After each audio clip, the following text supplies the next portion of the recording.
Welcome back, friends. Let us uh, go forward from where we left yesterday.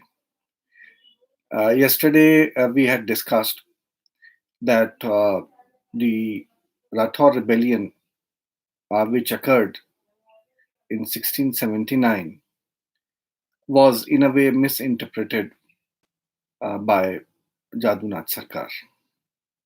Traditionally, it has been held that uh, when Jaswant Raja Jaswant Singh died in 1679, and the Rathors sought the Tika in the name of Rani Hadi or to the newly born child uh, of Jaswant Singh. Aurangzeb, instead of doing that, instead of applying the Tika to any of the Rathor successors, uh, included the Rathor territory into the Khalisa, and thus it became an issue on which the revolt occurred. Jadunath Sarkar went on to say that the mere fact that Aurangzeb did not uh, assign the gaddi to any of the Rathore chieftains. In fact, he pointed out towards a person. He named one of the chieftains of that period and said that that person was in the Mughal service and could have easily been given the tika, but for the fact that Aurangzeb was against the Rajputs, he was anti-Hindu, and thus he wanted to deprive the Rathors, deprive the Rajputs of their territory, and that is why he had included that area into the Khalisa, uh, uh, forcing the Rajputs, forcing the Rathors to take the step of rebellion. And thus, Jadunath Sarkar and all the traditional historians along with him uh, opined and gave the view that Rathore rebellion is a typical example of Aurangzeb's wrong policy towards the Rajputs, towards the non-Muslims. Yesterday, when we stopped discussing this topic, I pointed out that after Jadunath Sarkar, it was possibly in 1960s and 70s that a new type of information uh, got to the surface. Waqai Ajmer Varanthambore, which is in fact a two-volume work preserved in Hyderabad, the Nizam's collection. There, in this collection, there are the news reports which were sent, which were exchanged between the court of the Rathors and the Mughals, as well as the rulers of Ajmer and the Mughals. And here, in these exchanges, in these confidential reports, a new picture comes to arise. As this source was not available to Jadunath Sarkar, Jadunath interpreted it in a fashion which we have already discussed. Now, Wakai Ajmer was studied by M. Athar Ali, and as I informed yesterday, that a copy of this Wakai is also present in the seminar library, in the research library of the Department of History and Legal.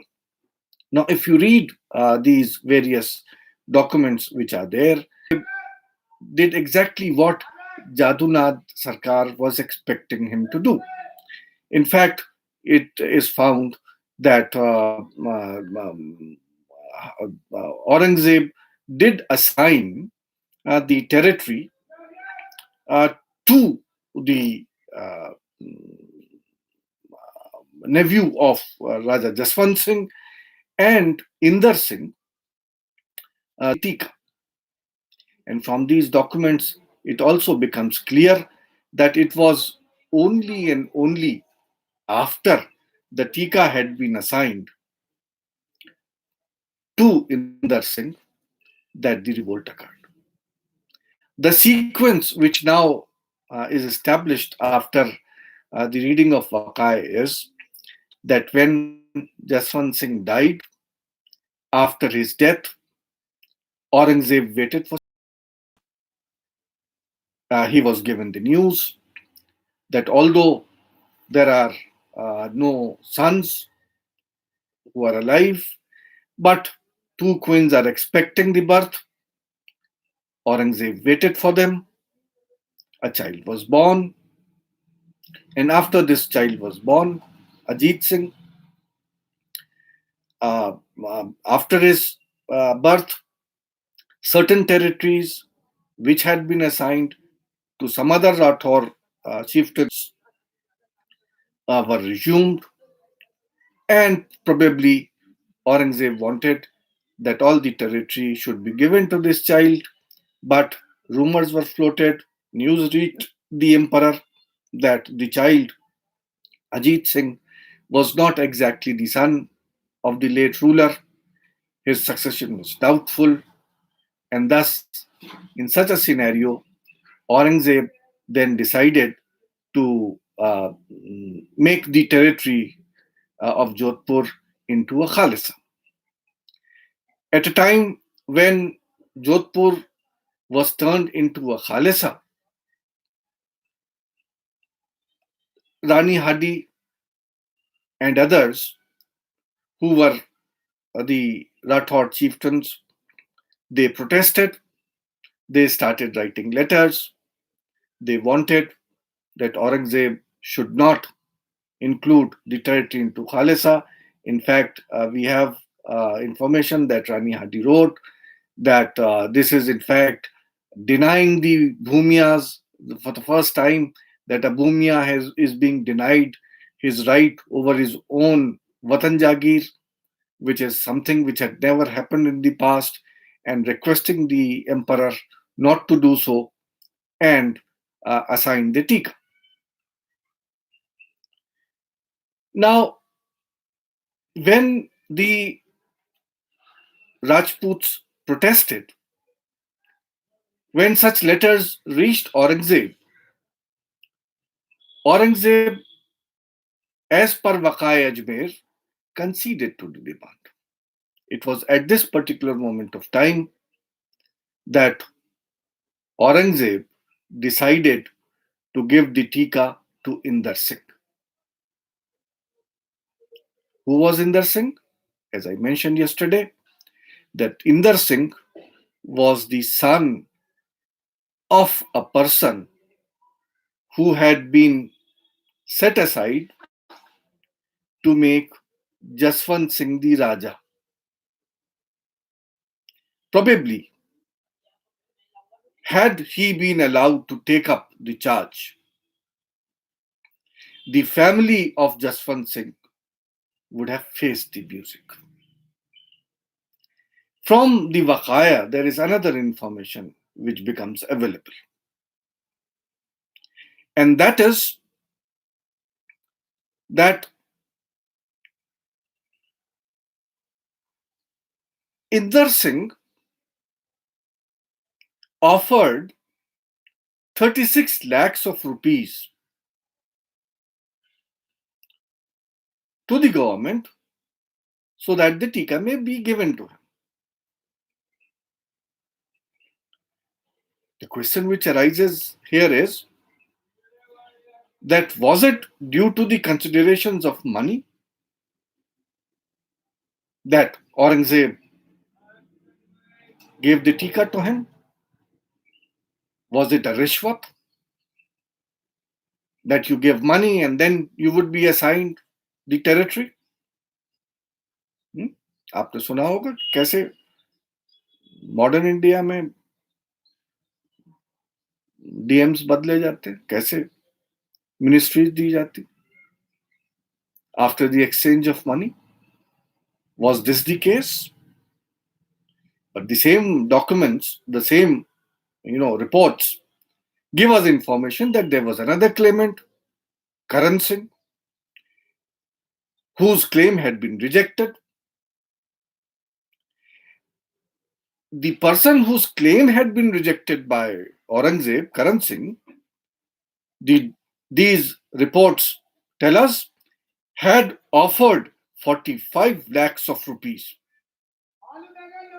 In other words, more than what Inder Singh had been offering.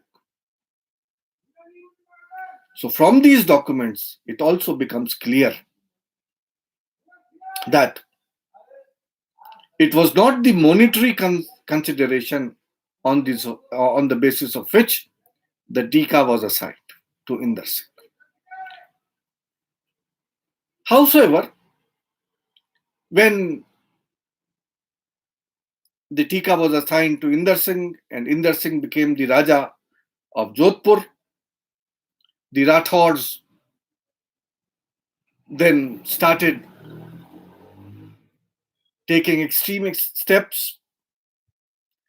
The uh, military commander, the Faujdar of the Mughals posted in the territory, was informed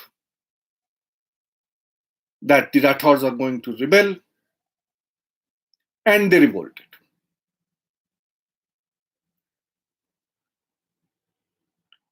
Now, had this rebellion been against the Mughals,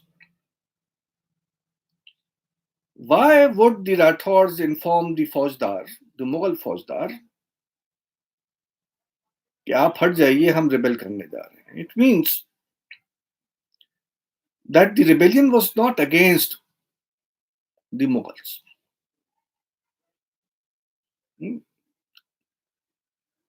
There was something else which was involved here. Yet another thing happened.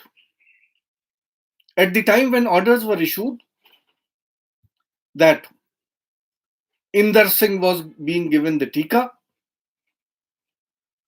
Rani Hadi once again wrote a letter just before the rebellion started. And what does she write in this letter? In this letter, she offers Aurangzeb that if you give us the Tika, if you accept what we say, I am ready to destroy all the temples which are in the territory of Jodhpur.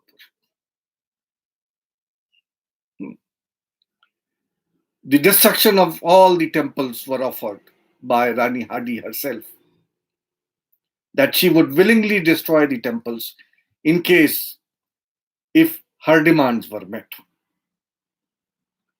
But what we know, what we find, as reported by Waqai Ajmer, the orders appointing Inder Singh were not revoked. Aurangzeb did not agree to the breaking of temples by Rani Hadi herself. Now there is a question. If Aurangzeb was actually anti-Hindu, if Aurangzeb was actually anti the Rajputs, he should have accepted this letter of Rani Hadi. She was herself offering the destruction of the temples. And Aurangzeb is supposed to be a Butchikat, a person interested in the spread of Islam, a destroyer of temples. So it would have suited him, had it been so, that Rani Hadi would herself break the temples. It would not be done by Aurangzeb, and his wish would have been accomplished. But he did not do so. One should also ponder that had Aurangzeb actually been anti-Hindu, anti-Rajput, anti-Rathore, then probably he should have in the first place, accepted Ajit Singh, the minor child, the newly born child, as the ruler. Tika should have been given to him. Why? Because had Aurangzeb accepted the demand to make Ajit Singh the ruler, the Rathores would have been satisfied. On the other hand, because the child was a minor, then Aurangzeb had every right to appoint a vakil. His own agent could have very well been placed there to follow the dictates of whatever the Mughals wanted. So एक तीर से दो शिकार हो जाते. अगर वाकई औरंगजेब राठौर्स के को डिस्टर्ब करना चाहते थे, उनको वीकन करना चाहते थे, उनको कमजोर करना चाहते थे, तो बच्चे को बना देते. अजीत सिंह तो अभी पैदा ही हुआ था. और जो तरीका था उस पीरियड का, वकील खुद अपॉइंट करते कि नाम इसका रहेगा, और मुगल एम्परर जो है वो एक अपना किसी भी अपने प्रोसीजर को वकील बना देते, ताकि जो भी मुगल स्टेट कहती, जो भी कोर्ट कहता, वो पूरे के पूरे ऑर्डर जो थे वो वकील पूरे करता रहता. तो राठौर भी सेटिस्फाइड रहते.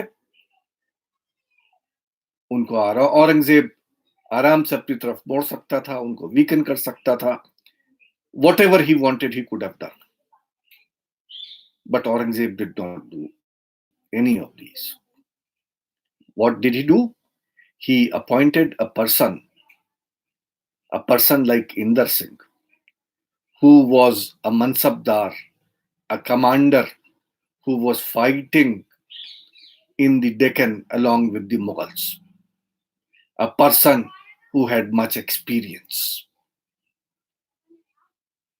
Probably what Aurangzeb had thought was that the territory of the Rathores should be secured. There should be an efficient man in charge.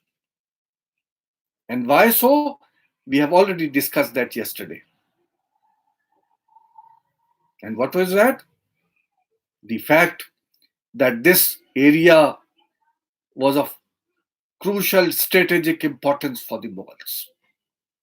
This was the area through which most of the trade routes and the Hajj route passed. To go to Gujarat, to access the ports of Gujarat, the entry point for the goods from Europe and other places, to the ports which were catering to the hinterland of Agra, Delhi, North India, that had to be maintained. Supply line अगर खत्म हो जाएगी, अगर जो points हैं जहां से सामान बाहर जा सकता है वो, और जहां से सामान आएगा वो, अगर वो कट जाएंगे, that was not in the interest of the Mughals. Secondly, as I said, that there was no rationale for Aurangzeb to antagonize the Rajputs. Why should he? In the Mughal army, we have seen, you take out any book, whether it's by Ibn Hasan or anybody, you read any of the texts, secondary or primary, most of the Mughal soldiers were derived from the Rajput community. Antagonizing the Rajputs meant drying up the resources from where the fighting forces of the Mughals were recruited. And that's exactly what happened when the Rathores rebelled. Right? So, in fact, when Aurangzeb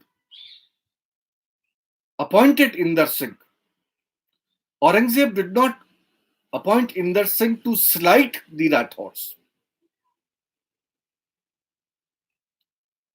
He appointed Inder Singh because he was the best suited for the job, to hold the territory, to maintain the territory, to get the territory survive as it was surviving under powerful rulers like Jaswant Singh, experienced rulers like Jaswant Singh. Rani Hardy and others did not revolt. They protested at the time when their territory was included in the Khalisa. But they did not revolt. They revolted when Aurangzeb appointed Inder Singh. Why? Were Rani Hardy and other Rathors not interested that their territory should remain secure? No. They were antagonistic to Inder Singh because he belonged to a rival faction. ये simple सी बात है. अगर मुझे ये मालूम हो कि मेरे बाप को खत्म करने वाले, मेरी प्रॉपर्टी को हड़प करने वाले, जो मेरा हक था उसको मुझे डिनाई करने वाले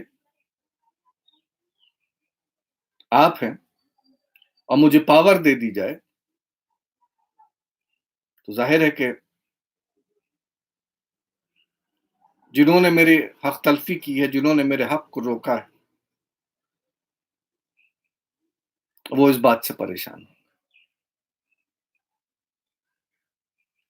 Ram Singh had been done away with. His family, who were the elder son of Gaj Singh and should have become the ruler,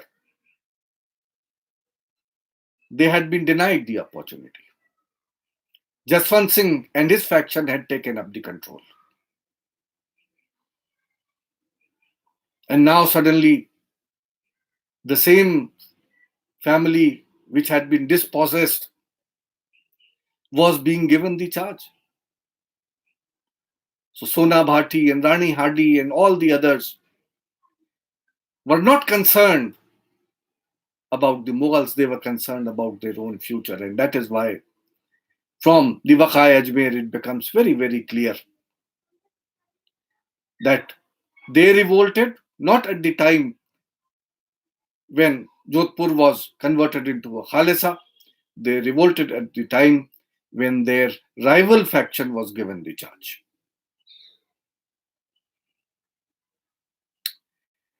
Rani Hardy, as I said, was not revolting against the Mughals.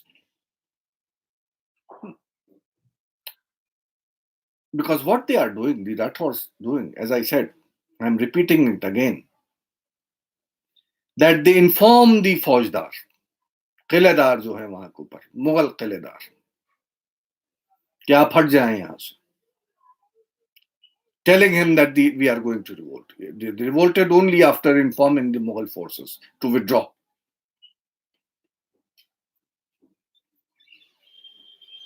Rani Hardy also petitioned the Qazi.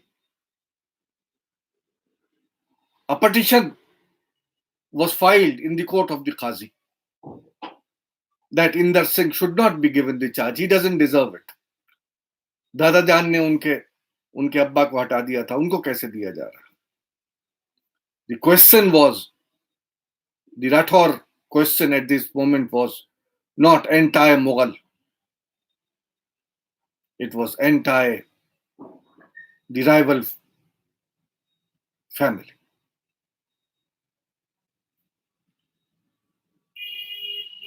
Now, The Rathore rebellion, in other words, was caused, I repeat again and again, not due to any anti Hindu policy of Aurangzeb. I'm not denying the fact that Aurangzeb did take certain steps, not certain, a large number of steps which went against the Hindus. Not denying that fact. I'm not giving an apology for Aurangzeb, nor was M. Athar Ali giving an apology for the Aurangzeb. He was just narrating the facts as recorded by the agents of the Rajputs themselves. The reports which were being filed from these areas to the Mughal court and vice versa. The reaction was because of the intra-family disputes of the Rajputs. And why did the Sisodias join? Sisodias joined because one of the Rathore queens was a Sisodia princess. They were both related. And when they asked for help, it was but natural for the Sisodias to go to. It is from the Waka itself we come to know that the Sisodia princess, and who was the Sisodia princess? The same minor wife or concubine, whatever, who is supposed to be the mother of Ajit Singh.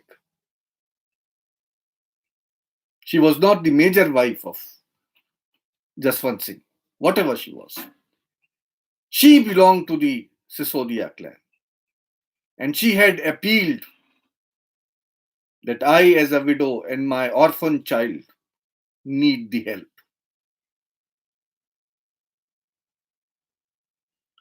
As soon as the revolt started, Aurangzeb was informed of the two developments. One, that at Jodhpur, the Rathores have rebelled.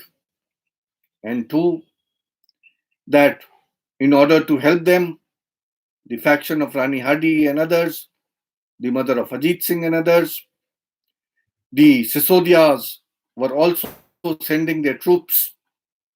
They were ready to defend their relatives. Aurangzeb decided to organize two armies.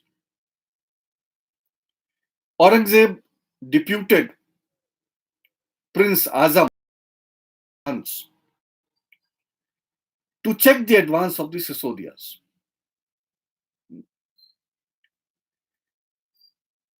To check that the reinforcements would reach the Rathores. Aurangzeb himself remained at Ajmer. Aurangzeb, as I told you before,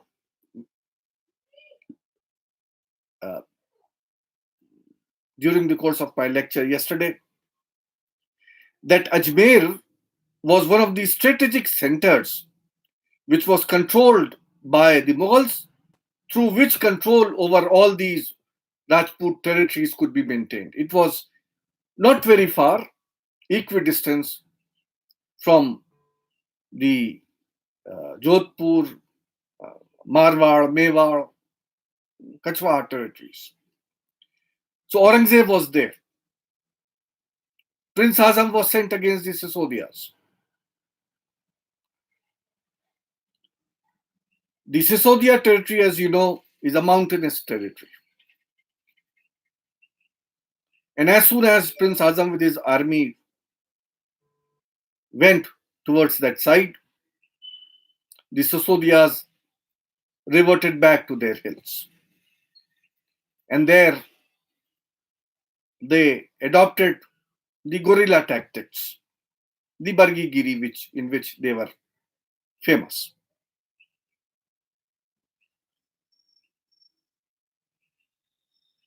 But from the Waqai Ajmer, we also come to know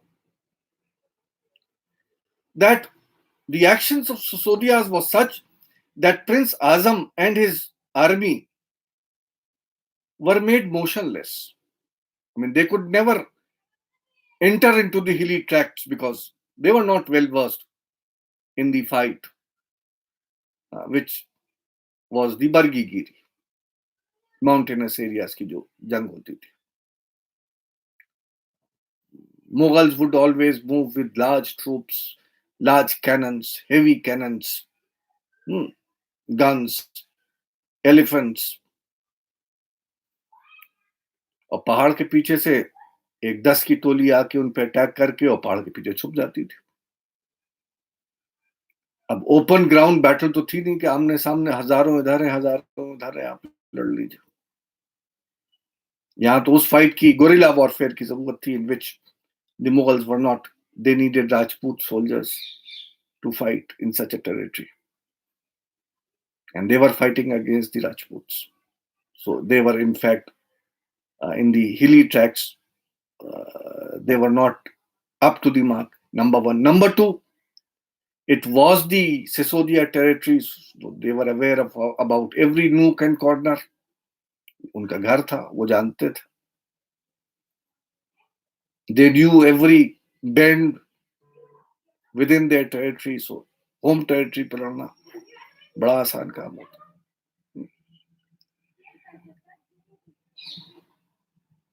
So half the army of the Mughals, which had been sent under Prince Azam, engaged with the Sisodias and was rendered motionless. They could neither return back nor enter into the Sisodia territory. So as far as the Rathores are concerned, they are now rendered useless, except for the fact that they are not allowing the Sisodias to come towards their region to help them.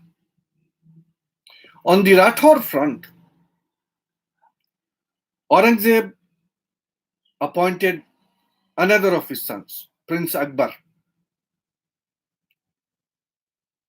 who with an army was sent to the rebelling Rathores to contain them. Now, Prince Akbar, along with a military force at his command, when he went to the Rathores, Durgadas Rathore and Rani Hadi, they in fact convinced him to side with them. अब मेरे ख्याल में बहुत convince करने की बहुत ज्यादा जोर भी नहीं लगाना पड़ा होगा. In fact, Prince Akbar, we come to know, was inclined to be named as the next ruler to replace Aurangzeb and declare himself as the Mughal king. He wanted that with the help of the Rajputs, Aurangzeb should be dethroned, his father should be dethroned, and he should become the king. तो पहली बार थोड़ी कर रहे थे. हुमायूं के period से याद कीजिए, मिर्जा हिंदाल ने यही किया था, मिर्जा अर्सकरी ने यही किया था, कामरान ने यही किया था.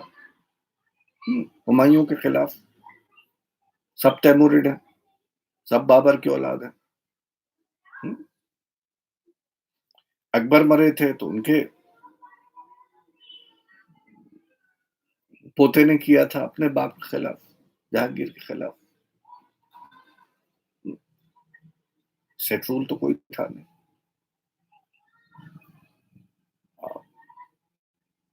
और अकबर के लिए तो सबसे बड़ी आसानी थी. I mean, his father, Aurangzeb himself. So Akbar was not doing something for the first time. What had Shah Jahan done? What had Aurangzeb done? Aurangzeb, in fact, had deposed his living father, imprisoned him, and was ruling, although the father was alive. So Prince Akbar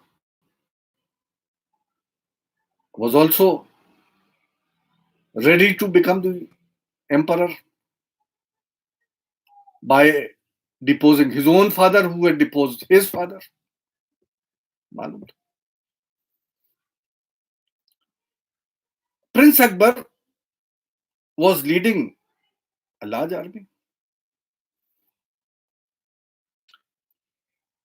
Aurangzeb had given him the command of an army of 70,000. Aurangzeb himself fought at Ajmer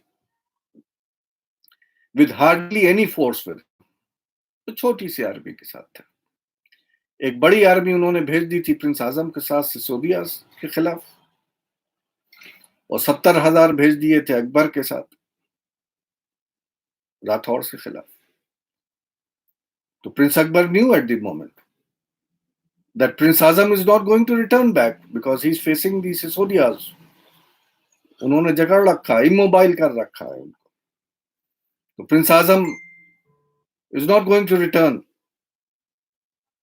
The other army which was there with Aurangzeb is now with Prince Akbar. 70,000 is a big number. And now that he is entering into an alliance with the Rathores, Durgadas Rathore had an army of around 30,000. So 70 plus 30. He thus now was commanding a large army of 1 lakh soldiers. Aurangzeb had only around 3,000, 4,000 or so. They were all generally personal guards. Thirdly, it was a moment when no other Mughal contingent was in the nearby area. एक था contingent जिसने बाद में खेल खराब कर दिया. But it appeared that so at the moment, अगर अकबर चाहे तो he can become the ruler. Now Akbar revolted against his father, joined the Rathores. And because of the fact that Aurangzeb had only 3,000, 4,000 soldiers with him and no succor in sight, Prince Akbar assumed that he has already become the emperor. And as a victor, तो जीत तो रखी हुई है 4,000 के साथ, कहां 1 लाख का face करेंगे राजपूतों के साथ. Akbar wrote a letter to his father. And this letter throws much light on the Mughal-Rajput relations. In fact, all those of you who attended my earlier classes during the course of the session, I did read out a few passages from the letter of Prince Akbar when I was dealing with the War of Succession, when I was telling you about whom the Rajputs supported during the War of Succession. I did point out read a passage out of this letter. I would once again try to summarize and give you a basic information what this letter contains. This letter, as I already informed you before, survives, and like everything which is important is in the British Library. Anyone who goes there can have a look at it. You can read it. It survives. In this letter, Prince Akbar writes to his father that in reality, Dara Shikoh was hostile to the Rajputs. And because he was hostile to the Rajputs, he suffered the consequences. आप जानते हैं, अब्बाजान आप जानते हैं कि आपके भाई दारा ने क्या किया था और उसका नतीजा वो भुगत चुके हैं, आपको मालूम.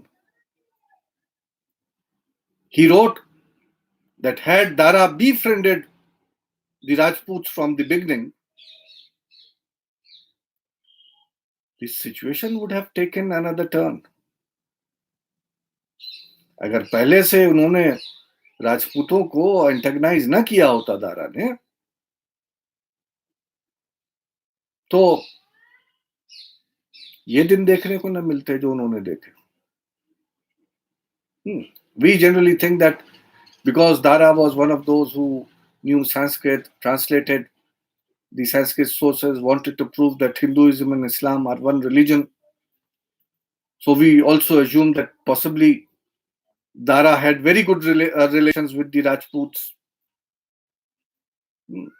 ऐसा नहीं था. इंटेलेक्चुअल लेवल पे दारा हिंदुइज्म और इस्लाम के कॉमन फैक्टर्स ढूंढ रहे थे. He was translating the Upanishads, the Vedantas, writing Majmaul Bahrain. But in spite of that, his attitude towards the Rajputs, if you remember my earlier lecture, what I had told you, Mirza राजा जय सिंह को दक्कनी बंदर पुकारते थे. अब जाहिर है कि आप किसी को बंदर पुकारिएगा तो अगर आप इन पावर एंड अथॉरिटी हैं तो उस वक्त तो सुनना पड़ेगा. लेकिन जब कहने वाली पावर चली जाएगी तब Dara was one of the closest to his father and thus could afford at that particular moment. He was haughty. Whether it was Jaswant Singh or Shaista Khan or anybody, he would act very haughtily. And Prince Akbar says that he was no friend of the Rajputs. And had he been friendly with the Rajputs, the result of the war of succession would have been different. He very explicitly points out in this letter that it was because of the support which the Rajputs gave to Akbar that Akbar became Akbar-e-Azam. Akbar could consolidate his empire with the help of the Rajputs. He also reminded his father that Mahabat Khan could restrict the movements of Jahangir only and only with the help of the Rajputs. Remember the rebellion of Mahabat Khan against Nur Jahan and Jahangir, in which Nur Jahan had been arrested, in which Jahangir had also been, in a way, within inverted commas, arrested. That was with the help of the Rajputs. He also then goes on to say that you won the war of succession due to the support which was given to you by the Rajputs. Have you forgotten that?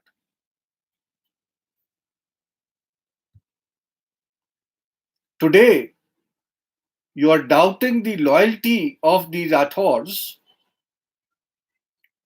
over a young child. And you forget yet that you are sitting on the throne because of these Rajputs.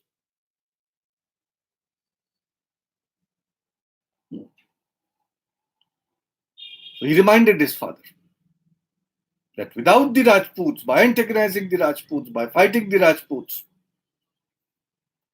you cannot sit on the throne. What is he trying to point out? He's trying to point out that today I have the support of the Rajputs. And with the help of the support of the Rajputs, now I would be the king of the Mughal Empire, deposing you. After writing these things, Akbar went further to make comments on the administration of Aurangzeb. These comments are also very important. It gives us an idea of what was wrong with the administration of Aurangzeb. He says that during your reign, Wuzara be-ikhtiyaran, the ministers have no power. बार बार मोदी जी से parallel draw करने में बड़ा मजा आता है. 2014 से लेके कोई वो होता है. आजकल इतनी बड़ी आफत चल रही है. लीड किसको लेना चाहिए? Home minister. Where is the home minister? Foreign affairs में हर मुल्क में मोदी जी का शो होता है. Where is the foreign minister?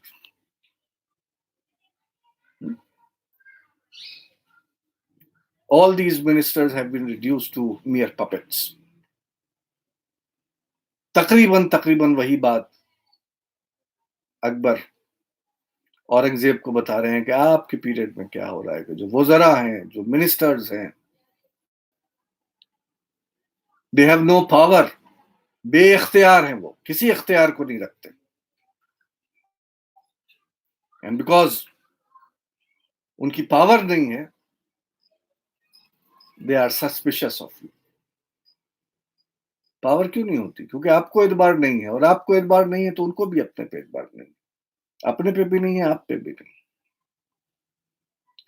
The nobles cannot be rich, who are bureaucrats, in fact, all those who hold the charges of various establishments, superintendents, the writers, the scribes, the secretaries, Navi Sanda Bekarant. They have no job because everything is being done by you. Tujjar, the merchants, they have nothing. Trade and commerce fail ho chuki.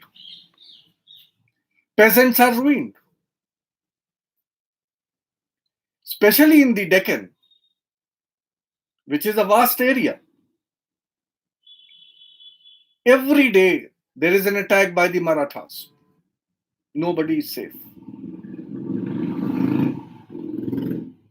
All the people of noble birth, जो शुरफा हैं,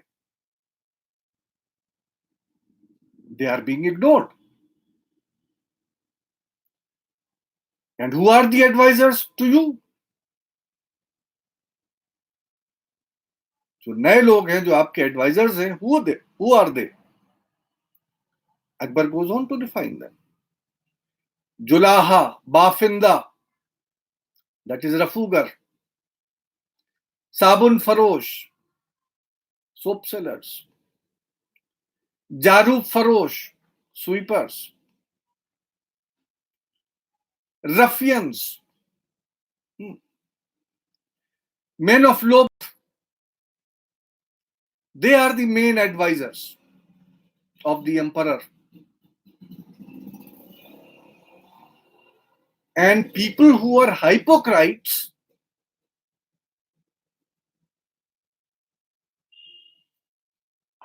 hypocrite किसे कहते हैं? झूठे, फरेबी, जाहिल, जो कुछ नहीं जानते. They are the masters of Muslim law. दाढ़ी रख ली, साफा बांध लिया, अंगूठा छाप है, लेकिन मुल्ला जी काबिल. They have memorized a few sayings of the Prophet, certain verses, and show off their knowledge on it because of it. And such people are your advisors.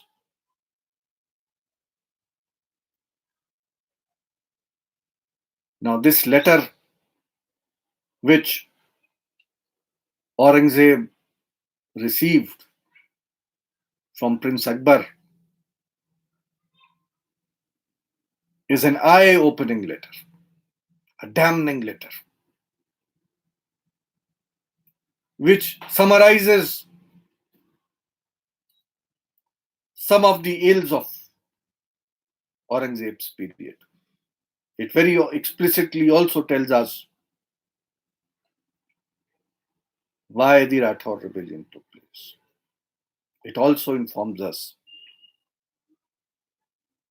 about the maladministration under Aurangzeb. It also informs us about the use of religion. मजहब कुछ कहता है, लेकिन कुछ जो हला को आपने बिठाला हुआ है, जो मजहब की कुछ आयतें पढ़ पढ़ के आपको गुमराह करते हैं या कौम को गुमराह कर रहे हैं. This letter, although is not very long, but is one of the very important documents which survives in the British Library today. In this letter, as I said, that Aurangzeb, but that Prince Akbar defines the chaotic times which is being faced by the Mughal Empire during the reign of Aurangzeb. He hints that how officialdom's positions, offices have been purchased by people who are undeserving otherwise. Offices have been purchased on high prices. Corruption is prevailing during the period. Now, this letter, or you can say these statements of Akbar,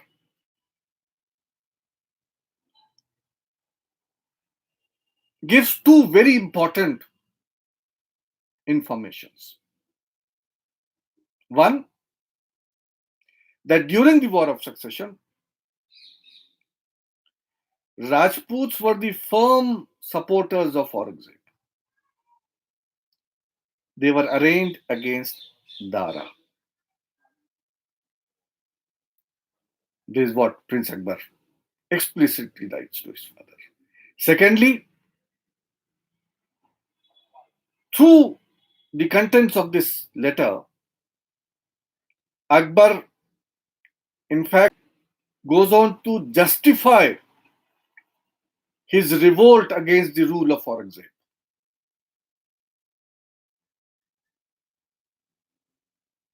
Aurangzeb ने अपने father के rule को खत्म करने के लिए क्या कहा था? Now he is inefficient. He cannot manage the affairs. Akbar is also telling his own father, Aurangzeb, that your presence on the throne of the Mughal Empire is detrimental. Remember, when we were dealing with the War of Succession, I said that one of the important consequences of the War of Succession was that the authority of the emperor was reduced to rebels. जो एक औरा था, जो एक kingship का एक जो एक वो था, वो suddenly it had been broken. और ये लेटर गवाही दे रहा है कि वही चैलेंज करता है कि आपको कोई हक नहीं है हुकूमत करने का, क्योंकि आप परफॉर्म नहीं कर पाते। इसको आप उससे भी कनेक्ट कीजिए जो अबुल फजल आइन अकबरनामा में कहता है कि किंगशिप तो एक पैक्ट है,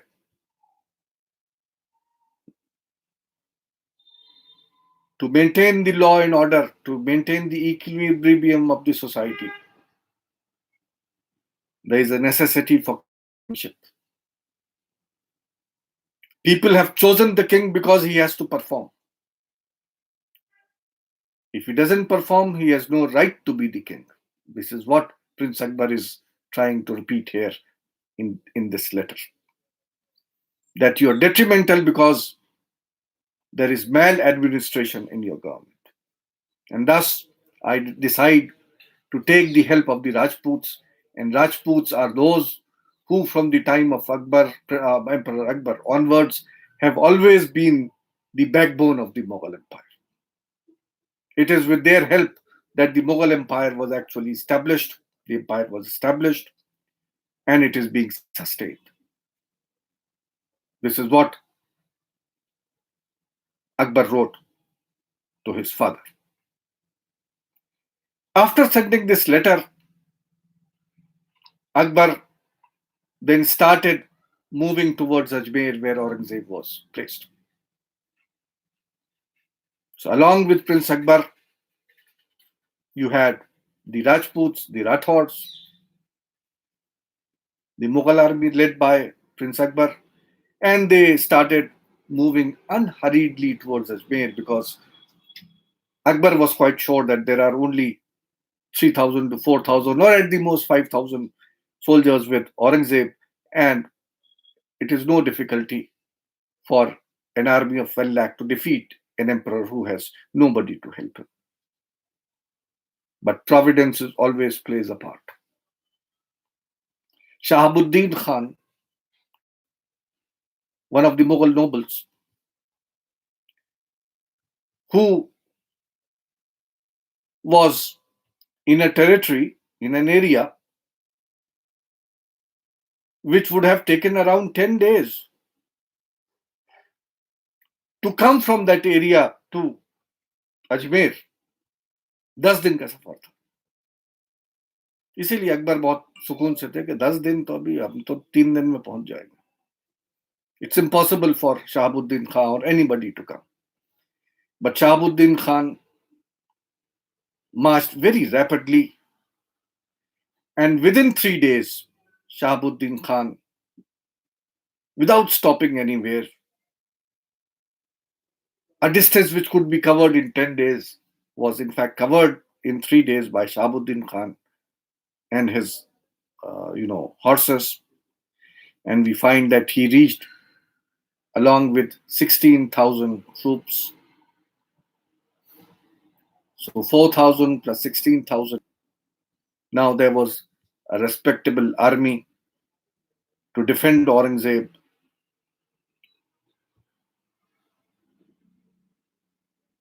Along with that,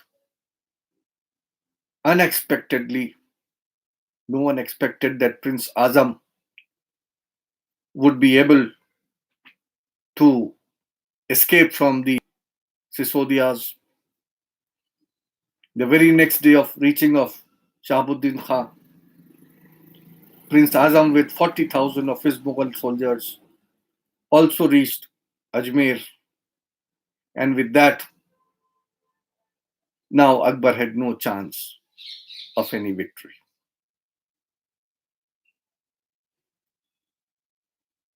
One can say that the chances of Akbar's victory were minimized. क्योंकि अभी भी अगर आप देखेंगे कि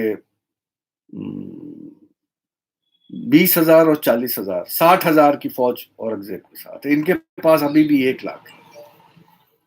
तो actually anything could have been possible, and uh, one can say that there was a chance, there was a fear that Rajputs may fight and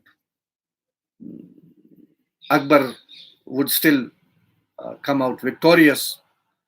So what we uh, come to know is that at this point Aurangzeb started practicing something at which he was an expert, Makari ke expert. What Aurangzeb did was that he asked certain of his spies to take a letter written by him, supposedly to be delivered to Prince Akbar. एक झूठा खत जो उन्होंने Prince Akbar के नाम लिखा और अपने स्पाइस को दिया और कहा कि इसे ले जाके कहीं ऐसी जगह वो कर दो कि तुम पकड़े जाओ और ये लेटर जो है वो राजपूतों के हाथ आ जाए. Rathore should get it. So these spies came up with this letter. They were discovered. They were caught. The letter was intercepted, and the contents of this letter were read by Durgadas Rathore. What were the contents of this letter? Typical Aurangzeb style. आजकल के लोगों को तो 2014 onward जो रह रहे हैं, आपको लेटर भी समझ में आ जाएगा. हर वो तरकीब कैसे जीता जाता है वो हमारे रूलर में और औरंगजेब में बराबर थी. He wrote in this letter, dear मेरे बेटे Akbar, I am very happy that you have lured Durgadas and his Rathors towards me. अच्छा किया तुम इनको घसीट के राठौरों को मेरी तरफ ले आए हो. Now do one thing. अब एक काम करना. You place them in the front. जो ऑर्गेनाइज करना, जो कल जंग होगी उसमें एक काम करना कि फ्रंट पे राठौरों को रखना, पीछे तुम्हारी army.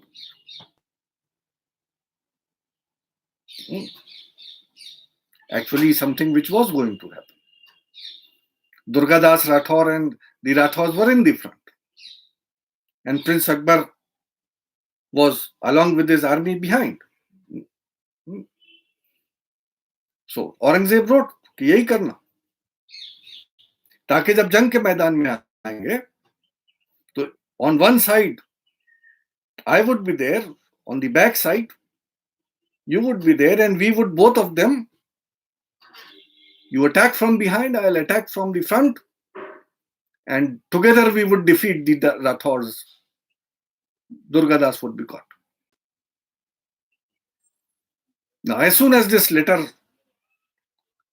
was read by Durgadas Rathore, he became nervous.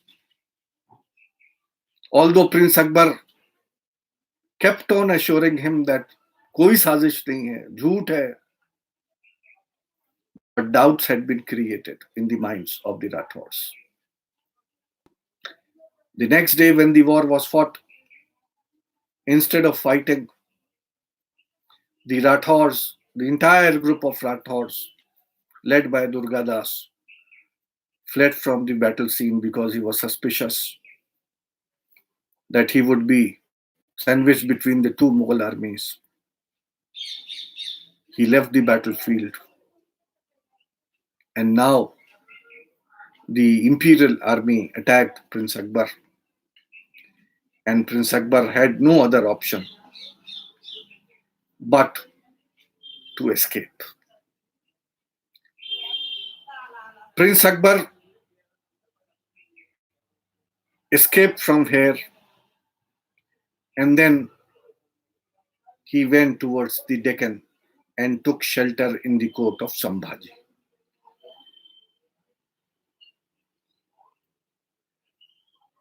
When Prince Akbar took shelter with Sambhaji, Sambhaji in fact welcomed him.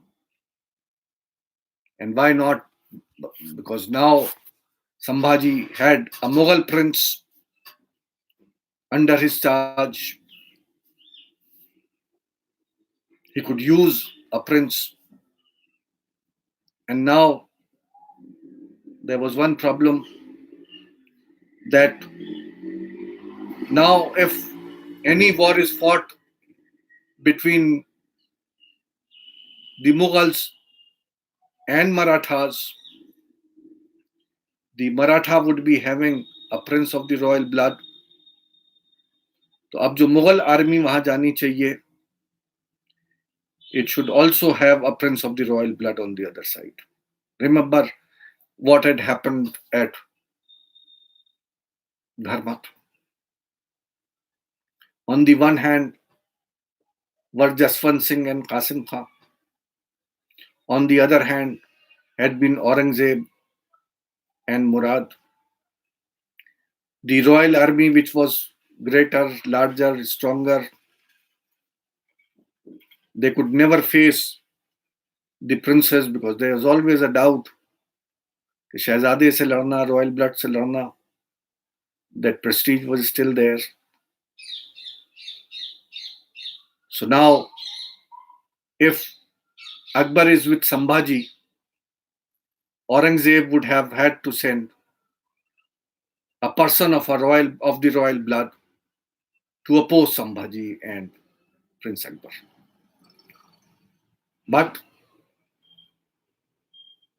was Aurangzeb in a position, and Akbar revolted? What was the guarantee that if he sends Prince Azam, Prince Azam would not join Prince Akbar and fight jointly against their father, as Murad and Aurangzeb had done? So there was no option before Aurangzeb but to enter the Deccan himself. And thus we find that in 1681, as a result of the flight of Prince Akbar to the Deccan, Aurangzeb had to go to the Deccan, never to return back again to the north. Prince Akbar का rebellion जो हुआ था, the rebellion of Prince Akbar, one of the basic reasons behind that was the Rathore rebellion. Rathore rebellion led to the revolt of Prince Akbar. He got a chance, in fact. And the flight of Prince Akbar and his taking shelter in the court of Sambhaji led to Aurangzeb entering into the Deccan. In 1681, Aurangzeb reached the Deccan, where there were three enemies he had to fight: Bijapur, Golconda, and the Marathas. There was no option for him. Once Aurangzeb went to the Deccan, it was impossible to return without defeating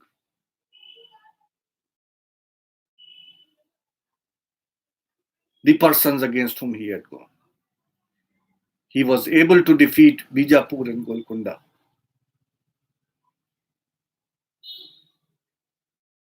But till quite late in time, it was only and only at the beginning of the last decade of his rule that Aurangzeb was able to defeat Sambhaji, kill Sambhaji, but it was a no point of return. The entry of Aurangzeb into the Deccan changed the destiny of the Mughal Empire. The seeds of the disintegration of the Mughal Empire were laid the moment Aurangzeb entered the Deccan. Thus, we can say that the Rathore uprising, then their aligning with Prince Akbar, and Prince Akbar taking shelter with Sambhaji led to a situation where the history of the Mughal Empire was destined to change. Thank you very much.